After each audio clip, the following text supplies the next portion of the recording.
Assalamualaikum warahmatullahi wabarakatuh. Halo semuanya, perkenalkan kami dari kelompok Mimbar Bebas yang beranggotakan saya Tamar Ramadan sebagai pembawa acara. Saya Naomi Sofronia Santoso sebagai orator pertama. Saya Gisa Fitra Ramadhani sebagai orator kedua. Selamat pagi dan salam sejahtera untuk kita semua. Yang saya hormati Bapak Suban serta teman-teman yang saya banggakan. Puji syukur kehadirat Tuhan Yang Maha Esa atas karunia-Nya kita dapat berkumpul dalam kegiatan Mimbar Bebas hari ini. Tema kita kali ini sangat dekat dengan kehidupan sehari-hari, yaitu kebersihan lingkungan sekolah, tanggung jawab kita bersama. Sebelum memulai acara, ada sedikit pantun. Burung nuri terbang ke hutan, hinggap sebentar di dahan kelapa. Mari kita suarakan pendapat dengan sopan lewat mimbar bebas yang penuh makna. Teman-teman, kebersihan bukan hanya soal piket. Tanpa basa-basi, mari kita sambut orator pertama kita dengan tepuk tangannya semangat.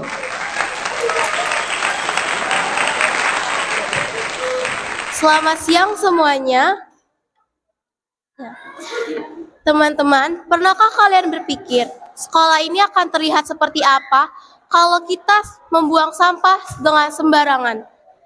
Bayangkan halaman sekolah penuh plastik, sampah berserakan, ruang kelas bau sisa makanan, dan taman yang harusnya asri malah jadi banyak tisu.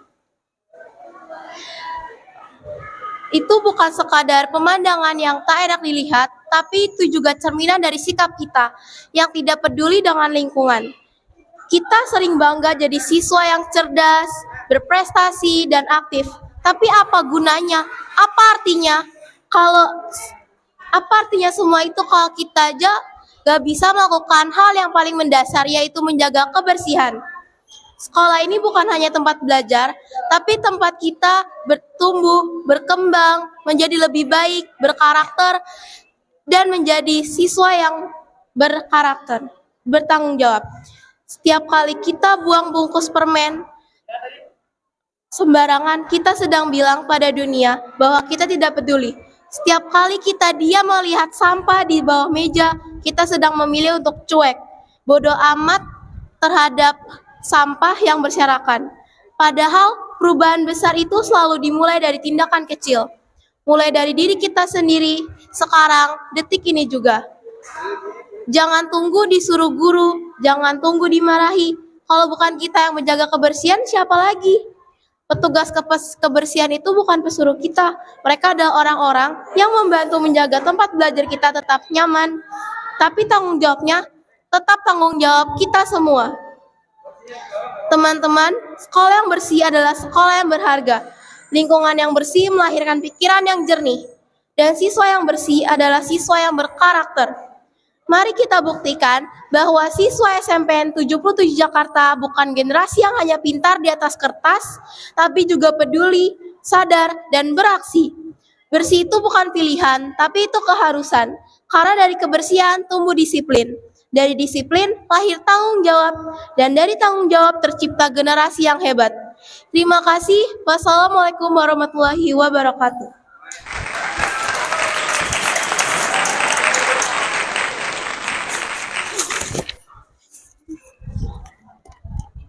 Terima kasih untuk orator pertama kita yang begitu berapi-rapi dan meningkatkan kita semua betapa pentingnya menjaga lingkungan sekolah. Luar biasa. Dan sekarang mari kita lanjutkan dengan orator kedua. Tepuk tangan untuk orator kedua.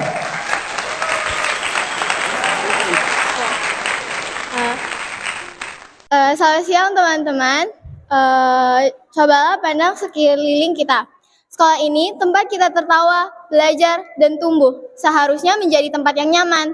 Tapi terkadang yang kita lihat adalah sampah berserakan, dinding yang kotor, dan taman yang tidak terawat. Lalu kita bertanya-tanya, siapa yang harus membersihkannya? Siapa yang bertanggung jawab? Padahal jawabannya sederhana, kita. Kita semua punya peran, sekecil apapun.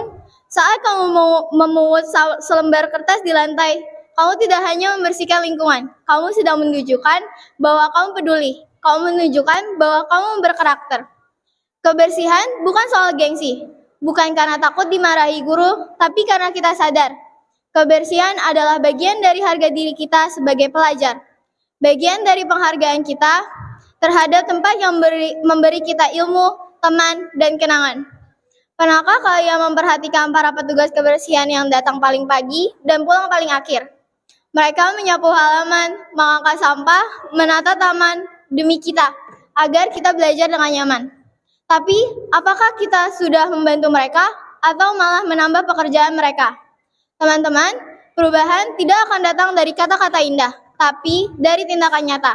Satu langkah kecil bisa membuat perbedaan besar. Membuang sampah di tempatnya, membawa botol minum sendiri, tidak mencoret tembok, tidak membuang tisu di wastafel, hal-hal kecil tapi berdampak besar. Sekolah kita bukan hanya tempat menimba ilmu, tapi juga tempat belajar nilai. Dari kebersihan, kita belajar menghormati orang lain. Dan dari kerapian, kita belajar disiplin. Dari kepedulian, kita belajar menjadi manusia yang lebih baik. Mari, teman-teman, mulai hari ini kita buktikan bahwa siswa-siswi SMPN 77 Jakarta bukan hanya bisa berbicara, tapi juga bisa berbuat. Kita tunjukkan bahwa cinta terhadap sekolah bukan cuma lewat prestasi, tapi juga lewat tindakan nyata menjaga kebersihan. Karena sekolah yang bersih bukan milik petugas kebersihan, bukan milik guru, tapi milik kita semua. Dan masa depan yang bersih dimulai dari langkah kecil kita hari ini. Terima kasih. Wassalamualaikum warahmatullahi wabarakatuh.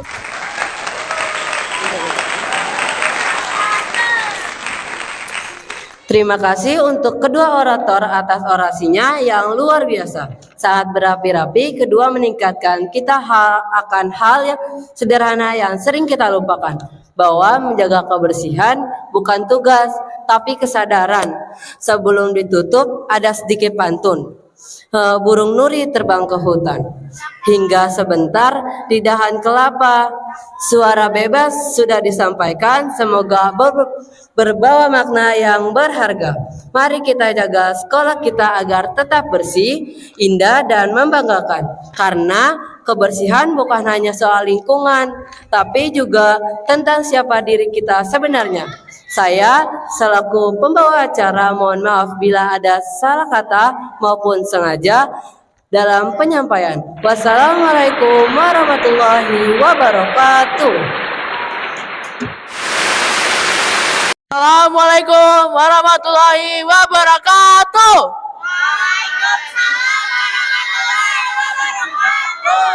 Shalom, Om Swastiastu, Namo Buddhaya, dan salam kebajikan untuk kita semua.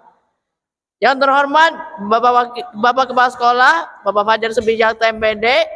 Yang terhormat Bapak Subandrio sebagai guru mata pelajaran PKN kelas 9.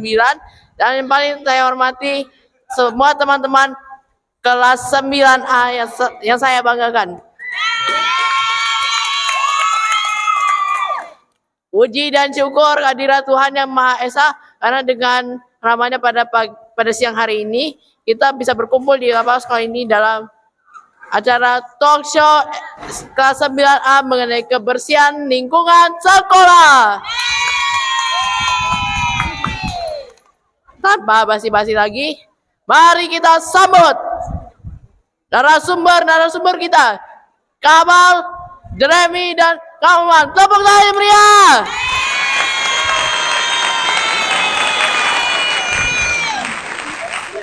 Oke, karena narasumbernya sudah datang, ayo kita perkenalan dulu yuk.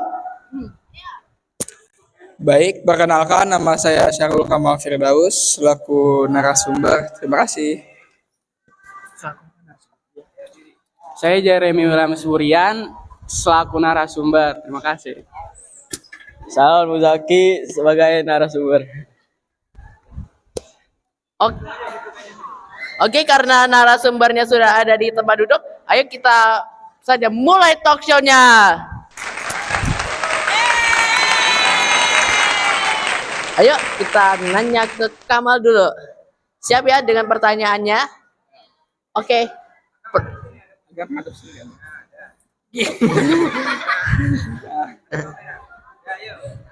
Nah, pertanyaan untuk Kamal.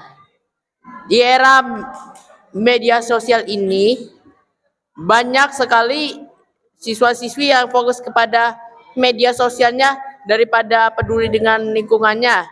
Nah, itu kan jadi faktor penyebab kenapa ya sekolah kita banyak berserakan di mana-mana. Nah, itu kalau ada sampah dibiarin gitu. Nah, itu kan juga ada tulisannya, dilarang membuang sampah sembarangan. Berarti mereka tidak membaca itu dong. Nah, apa solusi yang tepat untuk mencegah hal itu bisa terjadi supaya mereka bisa membuang sampah pada tempatnya sesuai yang ada di tanda itu?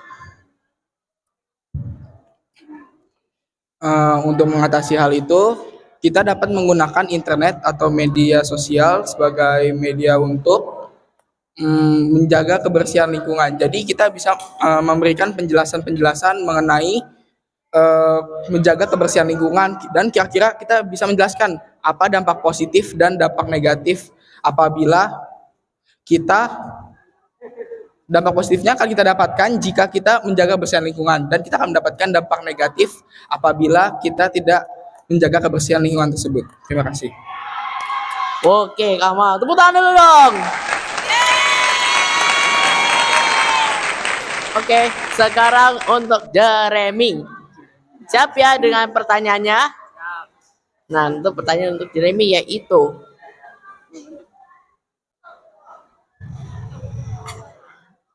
nah kan aku pernah lihat berita tentang ada acara perpisahan sekolah yang biasanya bukan dirayakan dengan party-partian gitu, enggak. Tapi ada yang membersihkan selokan, apalagi membersihkan lingkungan sekolah. Nah, itu bagiku tuh hal yang bagus. Nah, aku itu ingin ada seperti itu, tapi bukan cuma di perpisahan, tapi di kegiatan lain. Nah, apa tanggapan Jeremy tentang hal ini?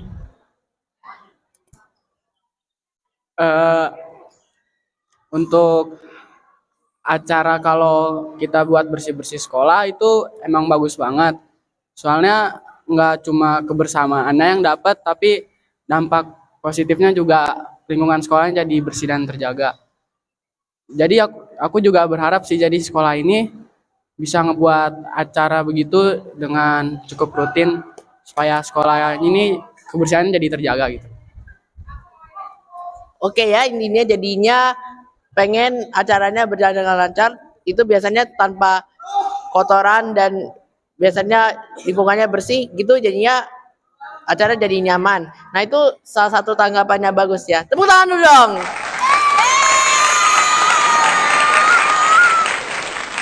Ayo sekarang terakhir ya, Alwan Muzaki. Siap ya dengan pertanyaannya? Pertanyaannya.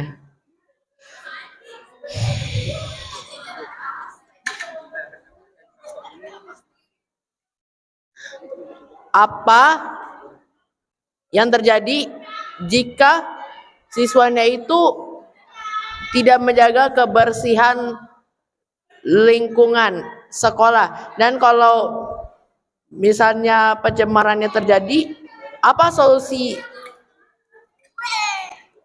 yang tepat untuk mencegah hal itu bisa terjadi?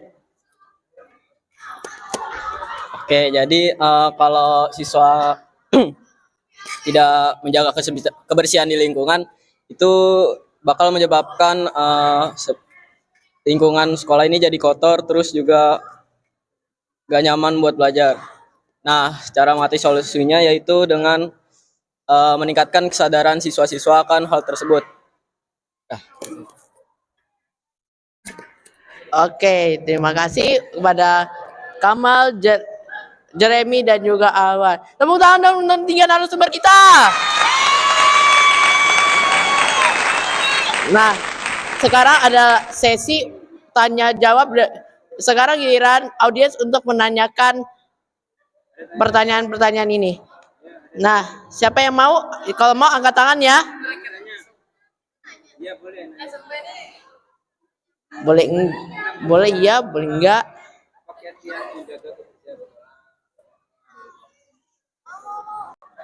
Eh, Aduh, sini Pak.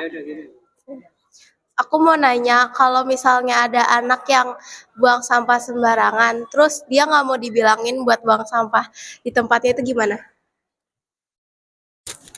Nah, pertanyaan bagus nih. Oke. Nah, itu biasanya kan kalau susah dibilangin kan itu biasanya kalau orang tua itu biasanya menghukum anak gitu kalau susah dibilangin atau gak diapa-apain gitu.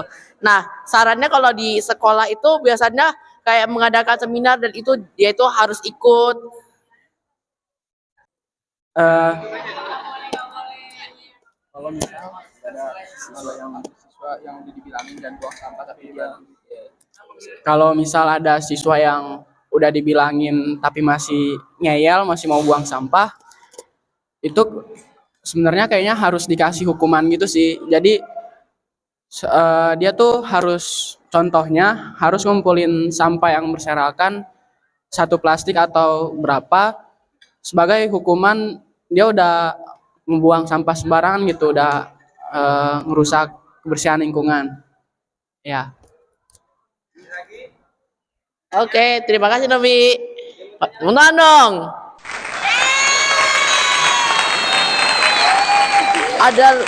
Ada lagi yang mau? Oke.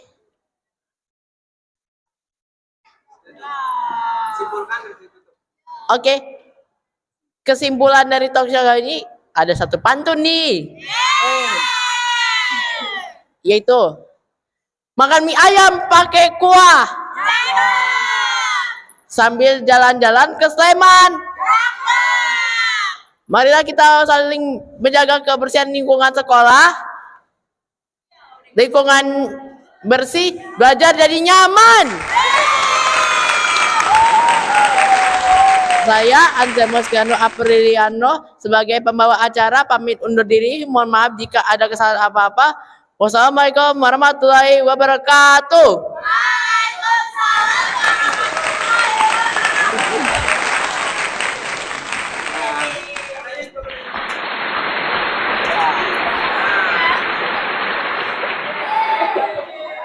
A few moments later. Ya, Putu Kesafa Ananda Putra, selaku Ketua Dewan Etik Kejaksaan Agung, membuka rapat evaluasi internal dengan agenda tunggal menilai kinerja dan tanggung jawab profesional pengacara Ephraim Rolas Gilbert Nababan dalam penanganan perkara pidana kasus pembunuhan yang melibatkan tersangka A, anak dari Menteri Perindustrian.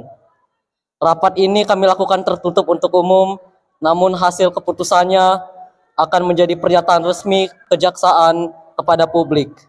Rapat ini bertujuan untuk mencari kebenaran, memulihkan kepercayaan publik, dan menegakkan integritas institusi kita. Kepada Saudara Ephraim, Anda diharapkan memberikan keterangan yang jujur dan bertanggung jawab. Keterangan Anda akan menjadi bahan pertimbangan pokok bagi Dewan untuk mengambil keputusan. Baik, kita langsung saja pada inti persoalan.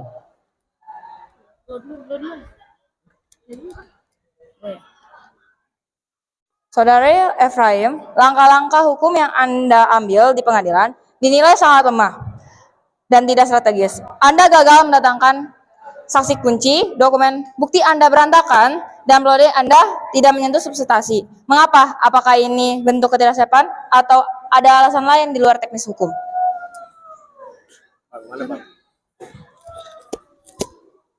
Terima kasih Saudara Stevi. Penjelasan saya kepada masyarakat adalah ini. Saya tidak berpihak, tetapi saya kewalahan. Kasus ini bukan lagi sekedar kasus hukum biasa sejak hari pertama. Ini adalah badai politik dan media. Saya akui strategi hukum saya mungkin terlihat lemah. Tapi yang tidak terlihat oleh publik adalah tekanan di balik layar. Setiap saya akan memanggil saksi kunci, mereka menarik diri atau menghilang. Setiap dokumen bukti baru yang saya usulkan, ia seolah kehilangan kekuatannya di meja hijau karena narasi di luar pengadilan sudah begitu kuat.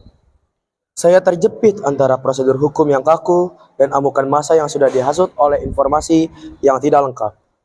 Kegagalan ini adalah kegagalan yang dalam menghadapi ekosistem kasus yang sangat beracun, bukan keberpihakan.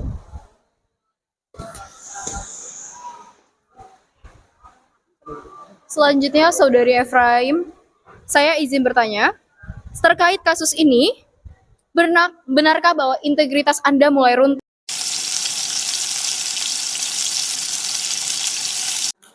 Saudara Efraim, masyarakat sekarang percaya bahwa kegagalan Anda adalah bentuk keberpihakan Anda terhadap pihak berkuasa. Dalam hal ini, keluarga menteri, mereka melihat, masyarakat melihat Anda sengaja memporak-porandakan kasus ini. Bagaimana Anda menjelaskan pada masyarakat bahwa kegagalan Anda bukan karena keberpihakan Anda terhadap keluarga menteri dan juga bukan karena integritas Anda yang telah runtuh. Bagaimana Anda mempertanggungjawabkan amukan massa yang saat ini telah terjadi di luar kantor kita? Terima kasih. Saya setelah menyadarinya sekarang, sejujurnya saat itu saya sedang dalam tekanan yang sangat besar.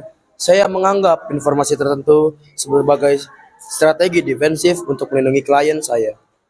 Saya terjebak dalam logika ruang pengadilan yang sempit dan lupa bahwa kasus ini telah menjadi milik publik. Saya lupa bahwa setiap tindakan saya yang saya lakukan adalah cerminan dari sistem yang seharusnya publik percayai. Ya, saya sadar dan penyesalan saya sedalam-dalamnya. Tindakan bodoh saya itu bukan hanya merusak kepercayaan publik, tapi juga menodai profesi yang saya cintai ini. Saya telah mengkhianati sumpah saya kepada tugas pekerjaan ini.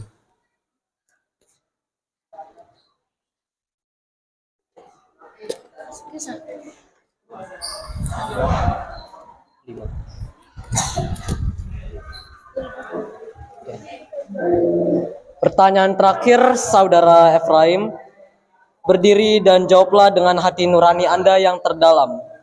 Dalam kondisi yang sangat sulit ini, antara membela kebenaran atau menyelamatkan posisi Anda, apakah Anda memprioritaskan keadilan atau keamanan karir pribadi Anda dalam menangani kasus ini?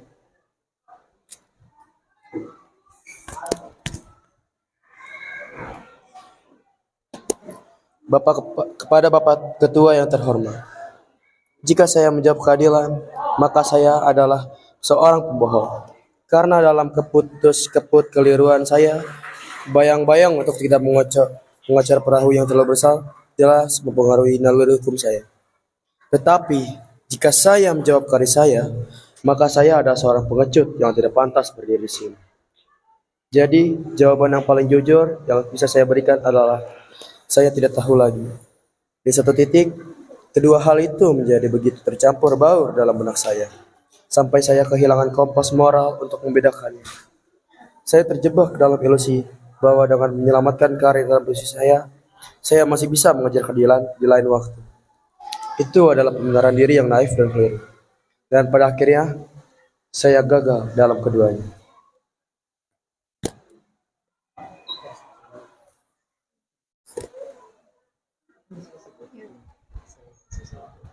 Bagaimana Yang Mulia keputusannya?